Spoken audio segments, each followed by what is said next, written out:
Ji good evening class. Good evening sir.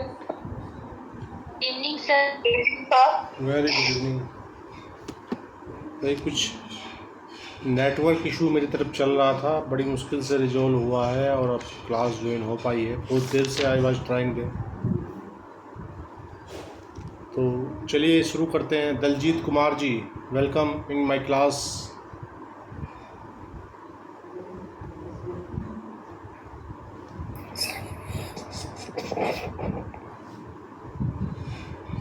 Mister Daljeet, Diljit actually, not Daljit.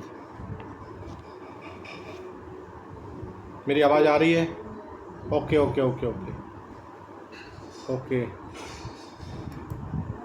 चलिए देखिए, हम लोग कॉन्ट्रैक्ट एक्ट पढ़ रहे हैं और कॉन्ट्रैक्ट एक्ट में कल की क्लास में हम धारा 5 तक देख चुके हैं। कल्पना क्लियर है? धारा 5 तक कोई दिक्कत तो नहीं है किसी किस्म की किसी को? भाई सदब सर नहीं है सर। सर पर सीआरपीसी पढ़ा देते अब आगे। एपीओ की वैकेंसी भी आ गई है। सही कह रहे हैं सर कल्पना मैडम। अच्छा चलिए कोई बात नहीं, सीआरपीसी स्टार्ट कर लेंगे। अभी तो नए वाली जो सीआरपीसी आने में शायद समय लगेगा, है ना? तो कोई बात नहीं, हम जी सीआरपीसी। सर, उसमें तो सर अभी बहुत टाइम। अब बहुत ज़्यादा टाइम तो नहीं लगेगा, पर हाँ अभी टाइम लगेगा। झारखंड भी यस आएंगे। सर, 6 मंथ तो आप मान के चलिएगा। जी चलिए, आज तो कॉन्ट्रैक्ट पढ़ लीजिए, बाकी कल से जो पंचों की राय होगी उसी को सिरोधार्य किया जाएगा। क्यों Anu, what do you want? As usual sir, जैसे सीआरपीसी बढ़ा दीजिए। बट सर सीआरपीसी के साथ साथ आप बोल रहे थे सीपीपी की क्लास या भरत सर की क्लास भी काफी टाइम से नहीं हो पा रही है। नहीं सर, जीएस का कुछ हो रहा है। जी चलिए, अब धारा 6 जो बात कर रही है वो बात कर रही है रिवोकेशन की। ये कह रहा प्रतिसहरण कैसे किया जाएगा, कैसे किया जाता है। रिवोकेशन तो आप सभी समझते हैं कि रिवोकेशन होता क्या है, ठीक है। अब ये बात कर रहा है कि प्रपोज़ल को कैसे रिवोक किया जाएगा। आपने कोई प्रपोज़ल भेजा किसी को, तो प्रपोज़ल आप कब तक रिवोक कर सकते हैं, ये हमने कल डिस्कस किया था। कब तक रिवोक हो सकता है सदब? कोई प्रपोज़ल हम कब तक रिवोक कर सकते हैं?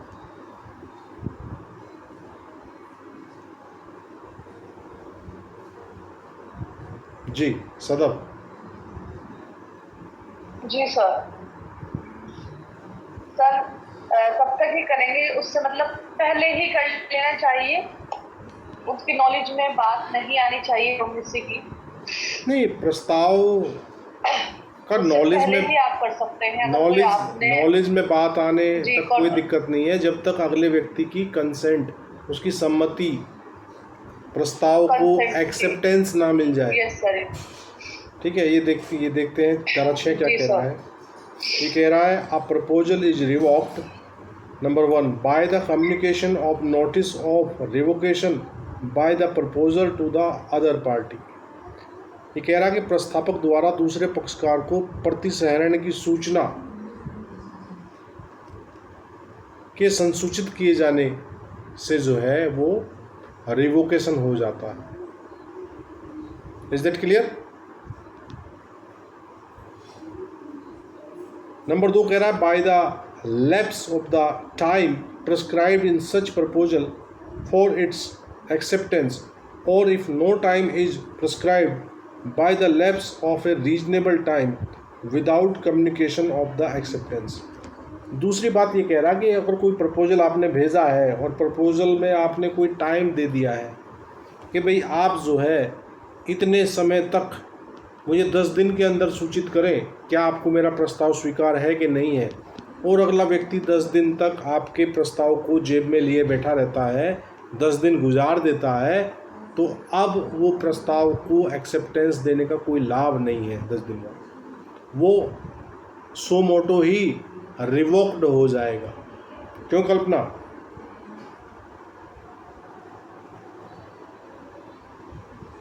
क्लियर है? जी सर। जी। और अगर कहीं कोई स्पेसिफिक समय नहीं दिया हुआ है प्रस्ताव में, तो फिर क्या होगा? फिर एक युक्ति युक्त समय देखा जाएगा, एक रीजनेबल समय देखा जाएगा कि आपने प्रस्ताव भेजा और अगला व्यक्ति उस प्रस्ताव के उत्तर में कोई जवाब हाँ या ना में नहीं दे रहा है, तो फिर एक युक्ति युक्त समय तक ही प्रस्तावक जो है वेट करेगा, है ना। ऐसी अवस्था में एक रीजनेबल टाइम गुजर जाने के बाद प्रस्ताव जो है वो कैसे हो जाएगा? रिवोक हो जाएगा। और नंबर 3 कह रहा है by the failure of the acceptor to fulfil a condition precedent to acceptance. और ये कह रहा है कि प्रतिग्रहण किसी पूर्वभाव्य शर्त को पूरा करने में प्रतिग्रहीता की असफलता से, मतलब कि कोई कंडीशनल प्रपोजल है और वो कंडीशन का फुलफिलमेंट एक्सेप्टेंस के द्वारा नहीं किया जा रहा है, तो वैसी अवस्था में भी प्रस्ताव जो प्रपोजल है वो कैसे हो जाएगा? रिवोक्ड हो जाएगा। Is that clear? Anu, Kalpana? Yes sir. और नंबर 4 कह रहा है बाय द डेथ और insanity of the proposer if the fact of his death और insanity comes to the knowledge of the acceptor before acceptance. ये कह रहा है कि प्रस्तावक की मृत्यु या उन्मत्तता से, यदि उसकी मृत्यु या उन्मत्तता का तथ्य प्रतिग्रहीता के ज्ञान में प्रतिग्रहण से पूर्व आ जाए। प्रस्तावक की डेथ हो जाती है एक्सेप्टेंस करने से पहले, एक्सेप्टर को ये नॉलेज हो जाती है कि भाई प्रस्तावक मर गया है। जब प्रस्तावक ही मर गया है तो उसका प्रस्ताव भी प्रस्तावक के साथ मर गया। और यदि प्रस्तावक उन्मत्त हो गया, माइंड संबंधी उसे कुछ समस्या हो गई, तब भी उसका प्रस्ताव जो है वो एक्सेप्टर के किसी काम का नहीं रह जाता है, यदि और जब उसको प्रतिग्रहण करने वाले व्यक्ति को इस बात की नॉलेज एक्सेप्टेंस से पूर्व हो जाए। क्लियर है? Yes sir. एक केस लॉ लिख लीजिए, Hanthorn versus Fraser. Hanthorn versus Fraser 1892, number 3 chancery 27, English case है। ये कह रहा है डिफेंडेंट ऑफ, हाँ, सर 1892, सर AIR बता दीजिए। 1892 AIR नहीं है, ये इंग्लिश केस है, 1892 का है। ठीक है। ये कह रहा defendant offer to sell property and on the next day he sent a letter of revocation of proposal by post. ठीक है। Plaintiff received the said letter at 5:30 p.m. while he had sent a letter of acceptance by post on the same day at 4 p.m. It was decided that formation of contract had taken place at 4 p.m. when the letter of acceptance had been sent. Consequently, proposals could not be revoked. क्या समझे? प्रतिवादी ने संपत्ति बेचने का प्रस्ताव किया, किसको? वादी को। वादी कौन? हैनथॉर्न बनाम फ्रेजर का केस है। तो इसमें वादी कौन हुआ, प्रतिवादी कौन हुआ भाई?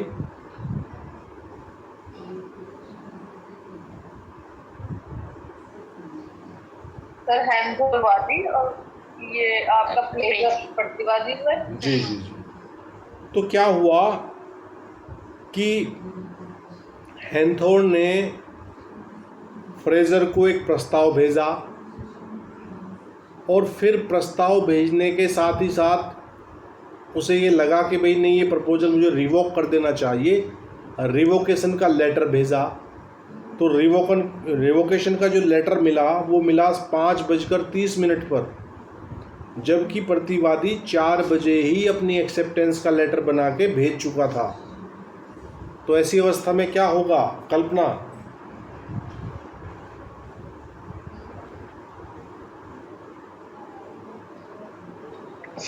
एक्सेप्ट होगा, क्या? स्वीकृति सर होगी उसमें। हाँ, क्योंकि 4 बजे ही प्रस्ताव को स्वीकृति का तड़का लग चुका था, तो अब 4 बजे के बाद रिवोकेशन पहुंचने का कोई तात्पर्य नहीं बचता है, क्योंकि आप रिवोकेशन कर सकते हैं एक्सेप्टेंस से पहले पहले। एक्सेप्टेंस के बाद कोई मायने रिवोकेशन का नहीं रह जाता है। कल्पना चौहान, क्लियर है? जी सर। हाँ, तो इस मामले में संविदा को फॉर्मेट माना गया था, मतलब संविदा को निर्मित माना गया था कि ये फॉर्मेशन हो चुका था संविदा। ठीक, एक केस लॉ और लिख लीजिए। State of Andhra Pradesh versus TV Krishna Reddy, AIR 2009 NOC का केस है। ठीक है,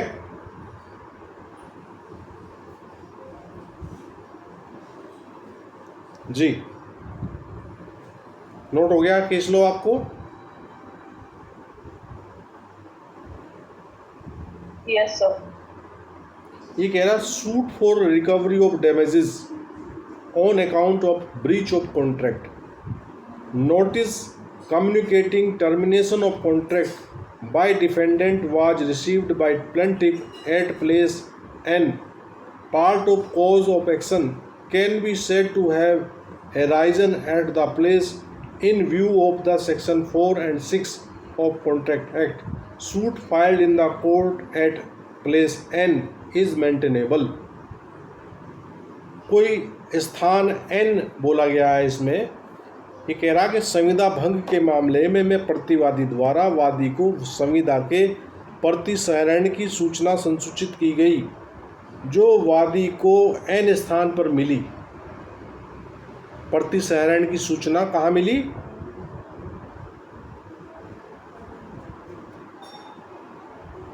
N स्थान पर मिली।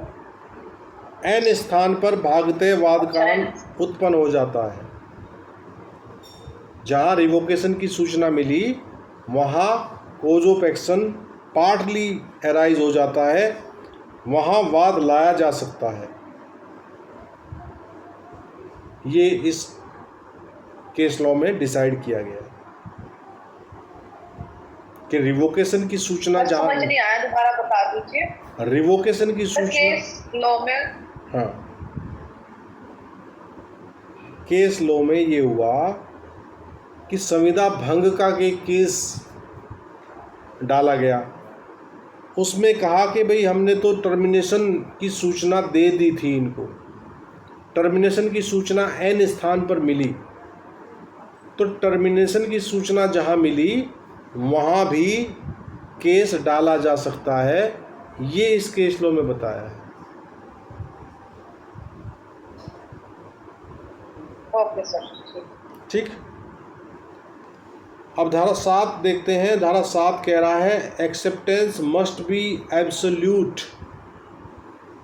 प्रतिग्रहण जो है वो आत्यंतिक होना चाहिए, एब्सोल्यूट होना चाहिए। इससे क्या तात्पर्य हुआ भाई? भाई एक्सेप्टेंस जो है वो बिल्कुल बिना लाग लपेट के सीधा डायरेक्ट होना चाहिए। कुछ समझ आया? किसी प्रस्ताव को यदि आपको स्वीकृति देनी है तो आप सीधा स्वीकृति उसको एग्जैक्टली दीजिए, डायरेक्टली दीजिए, तभी उसको एक्सेप्टेंस माना जाएगा।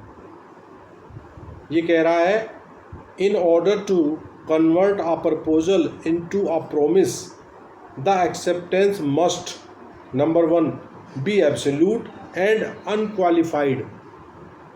ये कह रहा आत्यंतिक और अविशेषित होना चाहिए, कंडीशनल नहीं होना चाहिए। एक्सेप्टेंस जो है आपका कैसा होना चाहिए? Should be absolute and unqualified, आत्यंतिक और अविशेषित। आप कोई विशेषण लगा के भेजें जवाब में तो वह आपकी स्वीकृति पूर्ण स्वीकृति नहीं है। क्या बात समझ आई कुछ यहाँ से बात? हेनु, जी सर। क्या समझ आया बताइए एक बार जरा।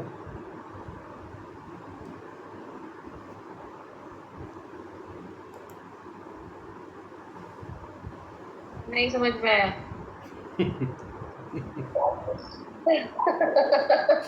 ये गुगली सर नहीं समझ आ रहा है। है। मतलब सर अगर अपने जो वो दे रहे हैं अपनी एक्सेप्टेंस दे रहे हैं, वो पूर्ण होनी चाहिए। हाँ, मतलब आपको फिर मैं वही एग्जांपल देना चाहूँगा कि किसी एक्स नाम के लड़के ने वाई नाम की लड़की को प्रपोजल किया कि I want to marry you या I am in love with you whatsoever. तो लड़की अगर बोले यस, सीधा यस बोले तो एक्सेप्टेंस है, और अगर वो कहे कि मम्मी से पूछूंगी, मम्मी कहेगी तो यस।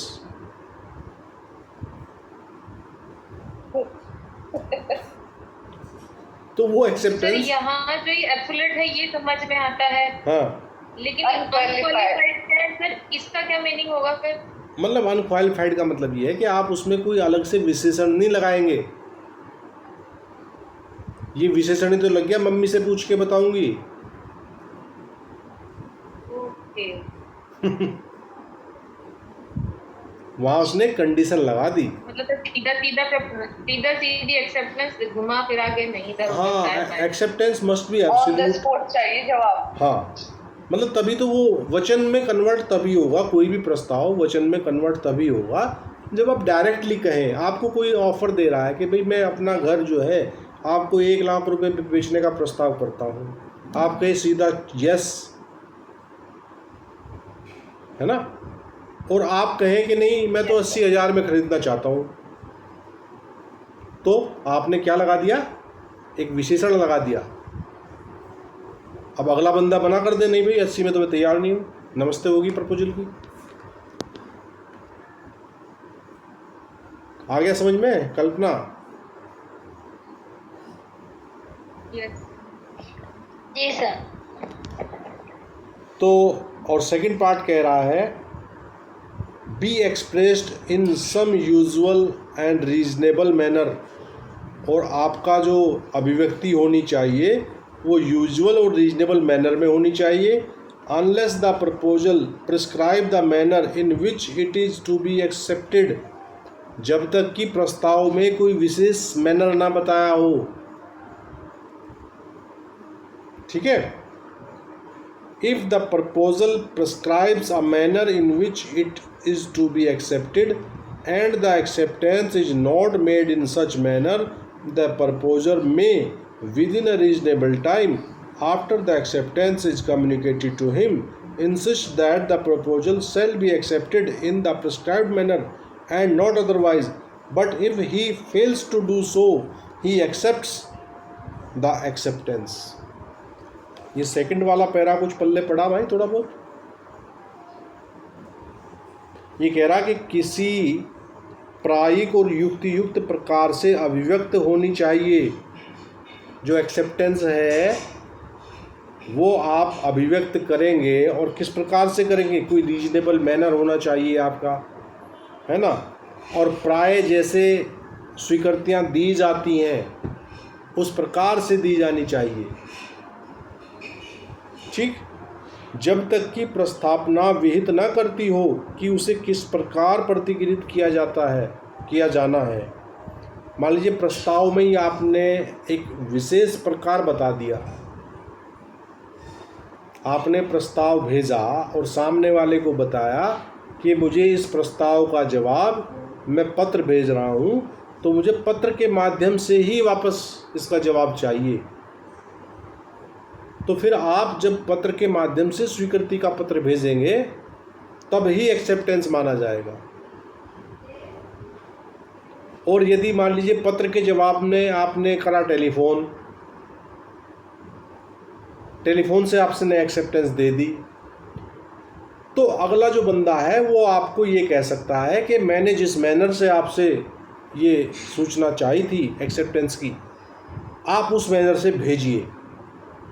और यदि वो एक निश्चित समय तक आपको इस प्रकार की बात नहीं कहता, एक युक्त समय तक इस बात को नहीं कहता, तब वो उसकी एक्सेप्टेंस दूसरे मैनर से भी मान ली जाएगी।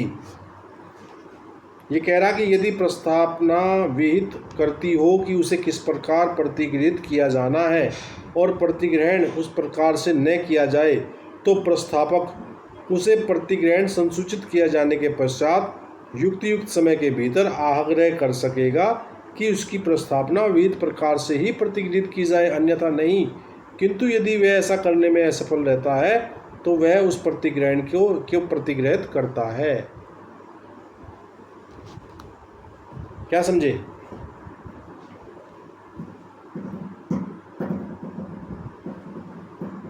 अरे बोलो भाई कुछ। सर ये है जिस माध्यम से, मतलब जिस मीडियम से प्रपोजल दिया गया है और उसी से एक्सेप्ट नहीं किया गया है। सपोज जैसे आपने बताया अगर हमने बाई पोस्ट भेजा है, बाई पोस्ट न देके बाई मतलब फोन के माध्यम से दिया गया है, तो उस टाइम पीरियड दिया जाएगा ताकि वो उसी ही वे में दोबारा से उसको एक्सेप्ट कर सके।